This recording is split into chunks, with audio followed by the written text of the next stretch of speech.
Okay, next lecture or part first.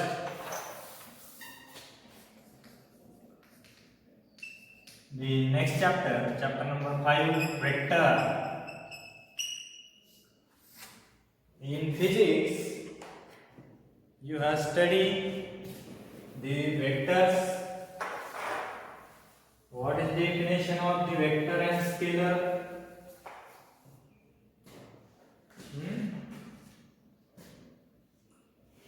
Now, scalar quantity and vector quantity will be studied in physics. Now, today, first of all, the quantity which can be completely described by the magnitude only is called as scalar. Scalar ला काय असतं only magnitude. And second, a quantity which can depends on or described by both magnitude and direction. Magnitude and direction.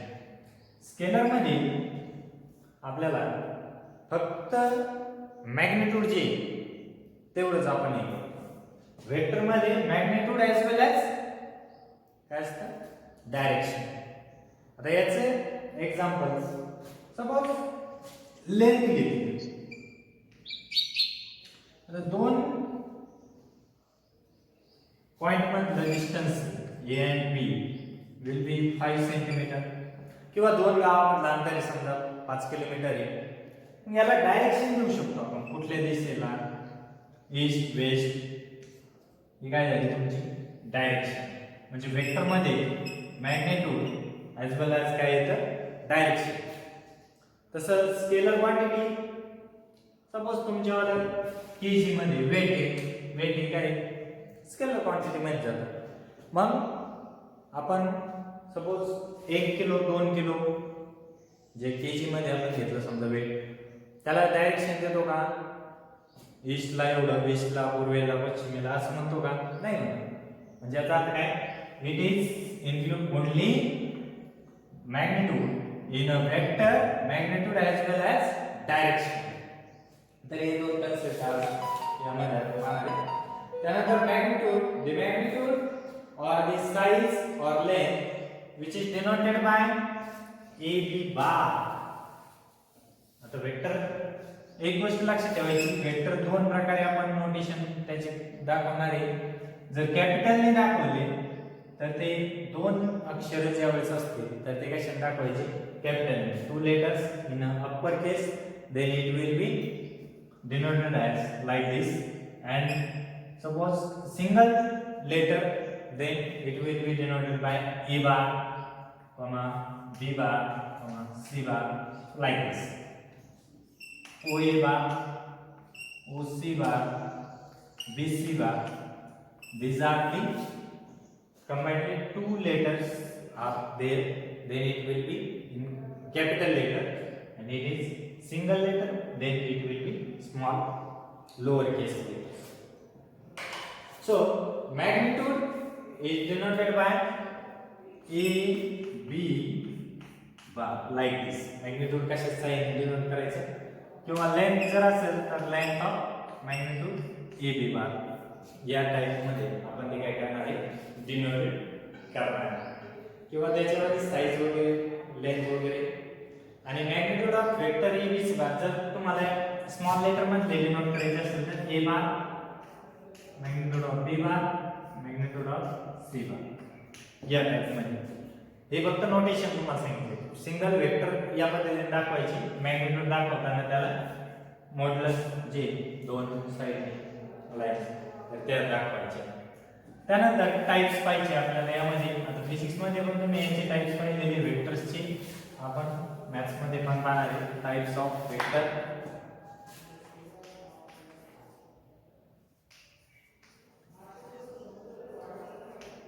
First zero vector.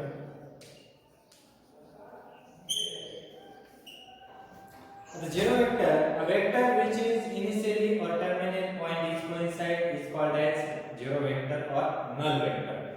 आता आणखी दुसरं नाव दिलंय null vector, ज्याचा starting point आणि ending point म्हणजे इनिशियल पॉइंट आणि तुमचा terminal point जो आहे तर तो काय असेल एकच असेल, कोइन्साइड म्हणजे एक ग्रुप असेल त्याला आपण झिरो वेक्टर आणि तो झिरो बारच्या साहाय्याने आपण डिनोट करतो. त्याच मॅग्निट्यूड वर काय असणार आहे झिरो, आणि ते जर समजा तुम्हाला लिहायचं असेल magnitude of A into A म्हणावं लागेल तुम्हाला, A bar is equal to zero, या पद्धतीने तुम्ही ते काय करू शकता डिनोट करू शकता. त्यानंतर unit vector, a vector which magnitude is unity then it is called as unit vector. Unit vector's direction denoted by a cap. Unit vector मध्ये magnitude of a किंवा OA म्हटलं तरी चालेल,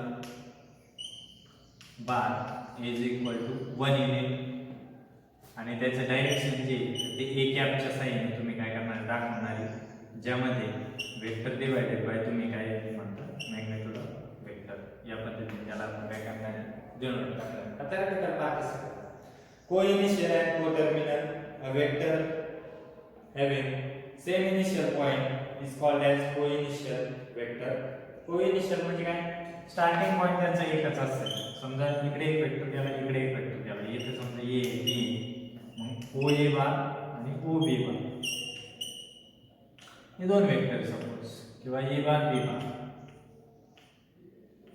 तरी त्यांचा इनिशियल स्टार्टिंग पॉइंट हा एकच असला पाहिजे आणि तिथून ते दोन्ही पण वेक्टर काय झाले स्टार्ट झाले, त्याला म्हणायचं हो तुमच्यावाला इनिशियल और तो टर्मिनल्स वेक्टर. त्यानंतर इक्वल वेक्टर, इक्वल वेक्टर म्हणजे त्यांच्यावाली magnitude of A bar is equal to magnitude of B bar, त्यांना काय म्हणायचं इक्वल वेक्टर म्हणायचं. Magnitude of two or more vectors said to be equal if they have same magnitude and direction. त्यांची magnitude आणि direction जर same असेल तर ते दोन वेक्टर आपल्याला कशी म्हणता येतील vector A bar is equal to vector B bar, त्यांची डायरेक्शन आणि मॅग्निट्यूड हे दोन्ही पण कशी पाहिजे तुम्हाला सेम पाहिजे.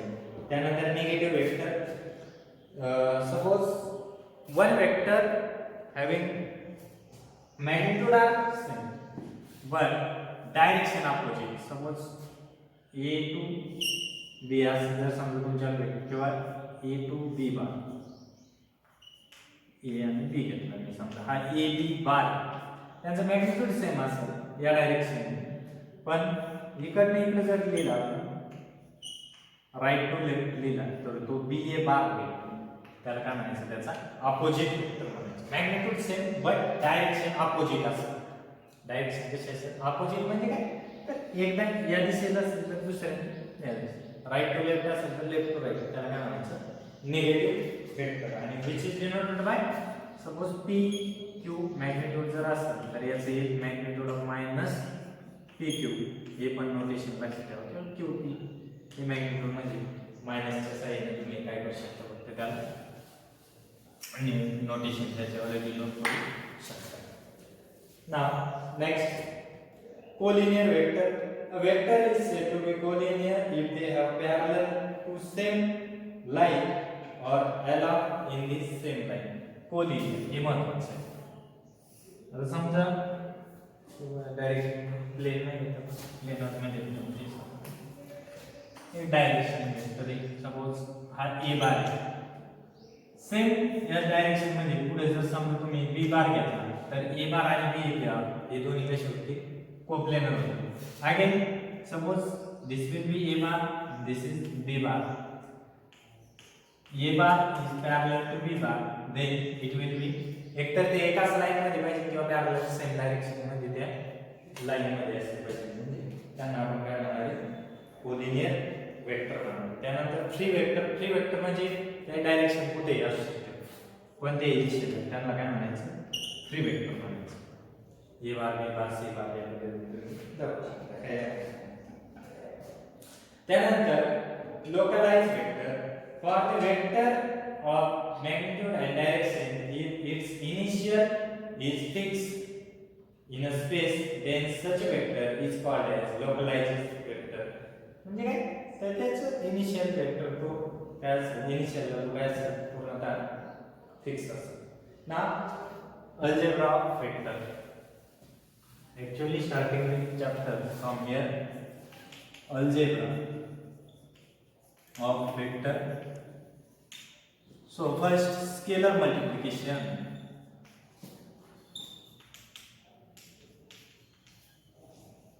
Scalar multiplication.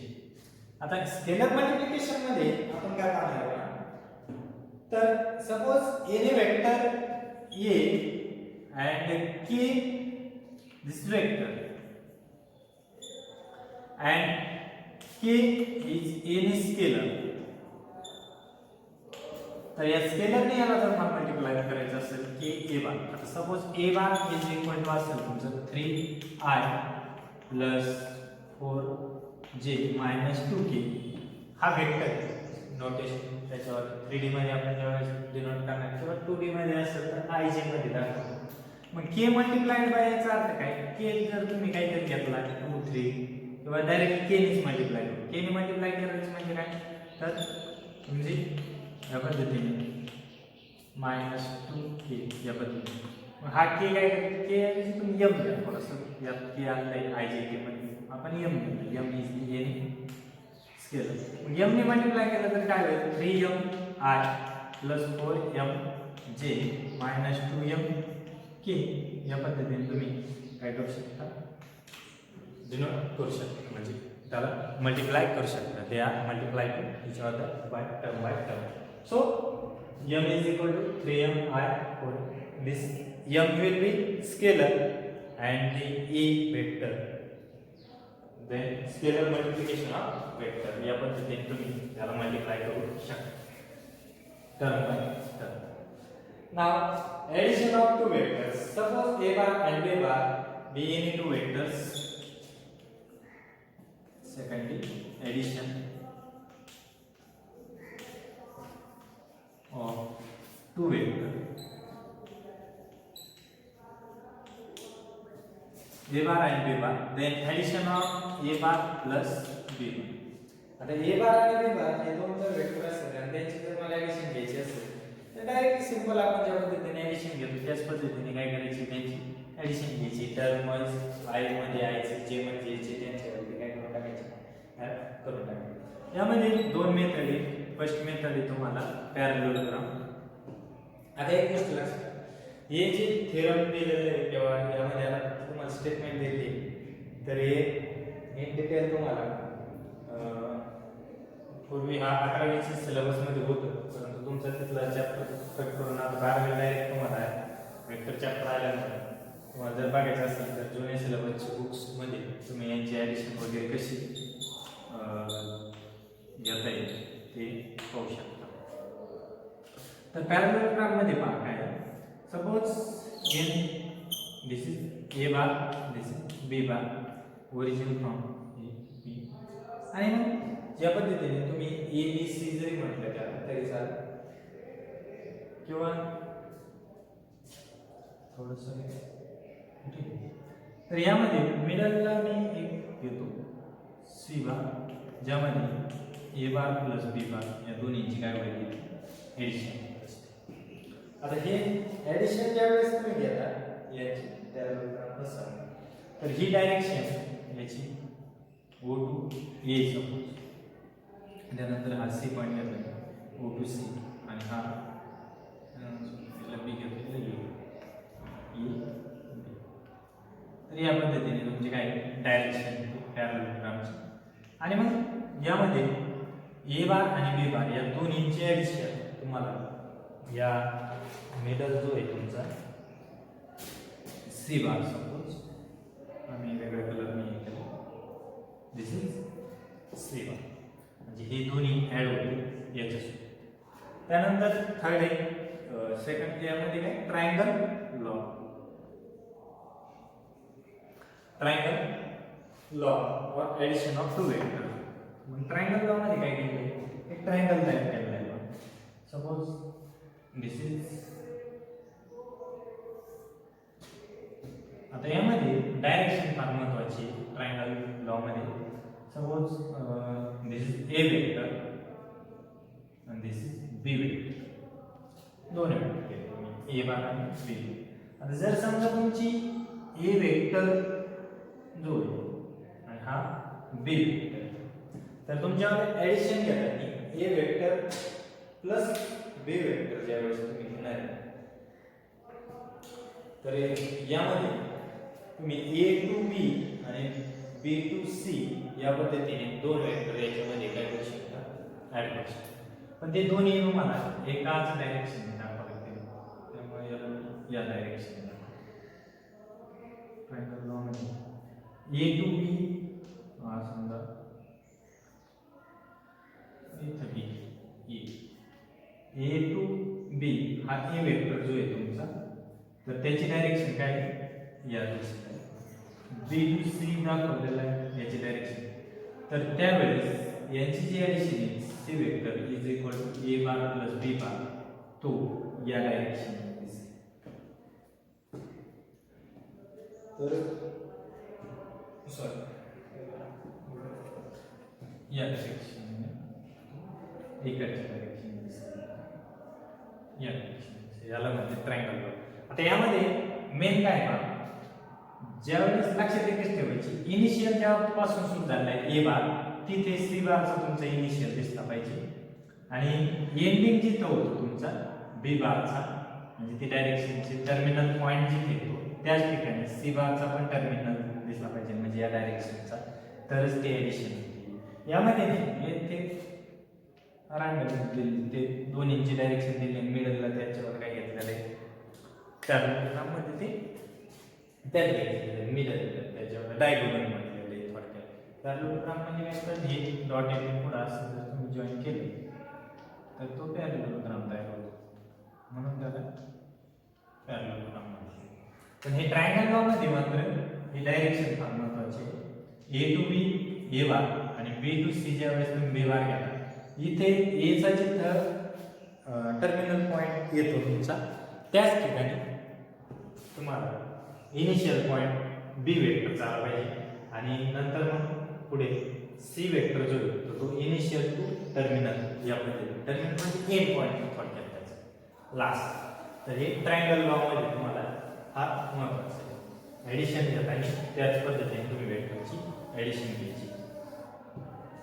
त्यानंतर नेक्स्ट सबट्रॅक्शन याच पद्धतीने घ्यायचं, फक्त त्याच्या अपोजिट वेक्टर येतो मिडलचा, त्यामुळे तुम्हाला ते करता येईल. त्यानंतर नेक्स्ट आहे कोप्लेनर वेक्टर. आता कोप्लेनर वेक्टर म्हणजे काय म्हणायचं, कोलिनियर तुम्हाला शिकवलं, त्यानंतर आता कोप्लेनर म्हणजे एकाच प्लेन मध्ये असलेले वेक्टर, सपोज ए बार आणि बी बार, यांची डायरेक्शन कशी असते तेव्हा इकडे बी बार असा घेतो. पण हे प्लेन जो आहे तुमचा एक्स वाय प्लेन या एकाच प्लेन मध्ये येते, म्हणून त्याला काय म्हणायचं, कोप्लेनर वेक्टर. काय म्हणायचं, coplanar vector. Two or more vector are coplanar if they lie in the same plane in parallel plane. Parallel plane म्हणजे काय, सेम प्लेन, एकाच प्लेन मध्ये, सेम म्हणजे त्याच प्लेन मध्ये असले पाहिजे. It is called as coplanar vector. Vector A bar आणि बी बार हे कसे असतील, कोप्लेनर असतील. तर कधी तर ते एकाच असतील. आता यामध्ये तुम्हाला एक थेरम दिलेला आहे कोप्लेनरचा, तो आपण 2 डायमेन्शन 3 डायमेन्शन यामध्ये पण दिलेले आहे. त्यानंतर त्यांचा डिस्टन्स दिलेला आहे, युनिट दिलेला आहे. तर हे आपण नेक्स्ट लेक्चर मध्ये पाहू, काही एक्झाम्पल पाहू.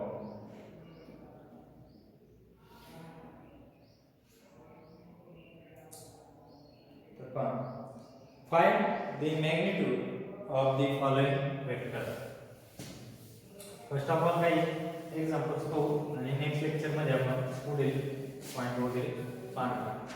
त्यामध्ये पहा, find magnitude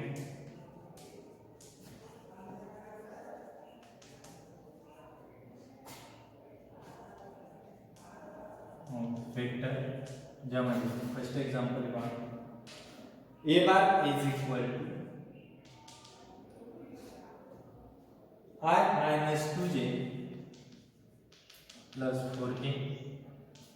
B bar, second example घेतो, बी बार घेतलेलं आहे तुम्हाला 4i minus 3j 3j plus sorry minus 7j. आता याचं मॅग्निट्यूड काय सेंटिमेंट करतो आपण बी बार आणि मॅग्निट्यूड कसं फाइंड आउट करायचं तर हे जे आय जे के चे कोएफिशिएंट आहे त्यांच्यामध्ये काय घ्यायचं in square root 1 square minus plus काय घ्यायचं minus 2 bracket square plus 4 square square root of I J K चे जे काही कोएफिशिएंट आहे तुमच्यावाले त्या सर्वांचा स्क्वेअर आणि त्याची सम घ्यायची आणि ते ॲडिशन जे आहे त्याला पुन्हा काय घ्यायचं स्क्वेअर हा फॉर्म्युला फक्त मग स्क्वेअर रूट ऑफ 1 चा स्क्वेअर किती 1 again 2 square 4 and 16 तर किती येते 5 6 root 21. This is magnitude of A bar. या पद्धतीने काय करायचे तुम्हाला फाइंड आउट करता येते. त्यानंतर बी बार साठी मग magnitude of B bar is equal to magnitude of first 4 square plus minus 3 square plus minus 7 हे साइन विथ साइन तुम्ही काय करायचे स्क्वेअर रूट मध्ये घेताना आय जे के जे काही कोएफिशिएंट ते द्यायचे. आपल्याला माहिती square always positive 16 plus 19 plus 49 root 74 is equal as it is राहील. याचं काय परफेक्ट स्क्वेअर नसल्याने स्क्वेअर रूट घेता येतात या पद्धतीने तुम्ही काय करू शकता. त्यानंतर A vector is a initial vector sorry initial point आणि बी टर्मिनल पॉइंट असं पण तुम्हाला दिलं जाऊ शकतं आणि वेक्टर फाइंड आउट करून त्याचं मॅग्निट्यूड फाइंड आउट करायचं. इनिशियल पॉइंट आणि टर्मिनल पॉइंट दिलेला आहे. इनिशियल पॉइंट सपोज मी ए घेतला आणि हा बी घेतला किंवा ओ घ्या ओ आणि हा ए घ्या कुठलाही घेऊ शकता. मग इनिशियल पॉइंट दिलेला आहे तुम्हाला 1 मायनस 3 4 3 डायमेन्शन मध्ये म्हणून 3 घेतले आणि सेकंड दिलेला आहे 1 0 मायनस हे काय घेतले याचे इनिशियल पॉइंट घेतले मी थोडंसं खाली आणि ओ ए म्हणजे काय तुमचा ए बार ओ ए म्हणजे काय इथं ओ घेतलं आहे. तर हा वेक्टर ज्या वेळेस तुम्हाला फाइंड आउट करायचा आहे कसा फाइंड आउट करायचा तर तो नोटेशन त्याच्यावर राहतो ओ ए बार सुरुवातीचं टर्मिनल त्याला ए बारने तुम्ही डिनोट करू शकता. आणि ते कसं करायचं तर सेकंडचे जे काही तुमच्यावाले टर्मिनल आहे मायनस हे फर्स्टचे घ्यायचे असते लक्षात. म्हणजे 1 minus 1 into I plus second काय आहे 0 मायनस ऑफ मायनस 3 इंटू जे प्लस मायनस 1 मायनस 4 के. या पद्धतीने तुम्हाला त्याच्यावर काय येते आय जे इज इक्वल टू 1 मायनस 1 किती होईल तुमचा 0 आहे. त्यानंतर प्लस हे मायनस मायनस प्लस होईल 3 जे आणि मायनस मायनस यांची ॲडिशन 5 के. या पद्धतीने तुम्ही काय करू शकता this minus this term by term त्यांच्यावर काय घ्यायचे त्याला म्हटलं आय जे के घ्यायचे आणि या पद्धतीने घ्यायच्यानंतर याचे स्क्वेअर रूट घ्यायचे. ये बारचे मॅग्निट्यूड तुमच्यावाले ज्या पद्धतीने तुम्ही फाइंड आउट करता त्याच पद्धतीने 0 square plus 3 square plus minus 5 square is equal to square root of 9 plus 25 किती झाले स्क्वेअर रूट ऑफ 34 या पद्धतीने तुम्ही फाइंड आउट करू शकता. आता नेक्स्ट लेक्चरमध्ये आपण थोडंसं नेक्स्ट पॉईंट पाहणार याच्यात तर ते मेन थिंग लिनियर कॉम्बिनेशन आणि ते पहिले आपल्याला काय करायचं चेक आउट करून घ्यावं आणि त्यानुसारच पुढचं सॉल्व करता येईल. तर तुम्ही एक्सरसाइज 5.1 ही सॉल्व करा. त्यानंतर फर्स्ट टर्मसाठी तुम्हाला मी काही एक्झाम्पल म्हणजे सिलेबसमध्ये कोणकोणते चॅप्टर टाकलेले तर मॅथमॅटिकल लॉजिक आहे मॅट्रायसिस आहे ट्रिग्नोमेट्रिक आहे. ट्रिग्नोमेट्रिकमधल्या जो काही मी पार्ट घेतलेला आहे त्याच्यावरतीच क्वेश्चन येतील. डिलीटेडवरती आपण घेतलेलं नाही किंवा जे रिस्ट्रिक्टेड सिलेबस आहे त्याच्यावरती घेणार नाही. त्यानंतर तुमचा जो पेअर ऑफ स्ट्रेट लाईन आहे तो एक आहे आणि वेक्टरचा थोडेसे 1-2 एक्झाम्पल टाकलेले सुरुवातीचे याच्यावरती लिनियर कॉम्बिनेशन वगैरे याच्यावरती येते. तर वेक्टरसाठी तुम्ही सुरुवातीचे 2-3 मल्टिपल चॉईसचे जे तर तेवढे फक्त बघा, म्हणजे जेणेकरून काय होईल तुम्हाला स्टडी करता येईल.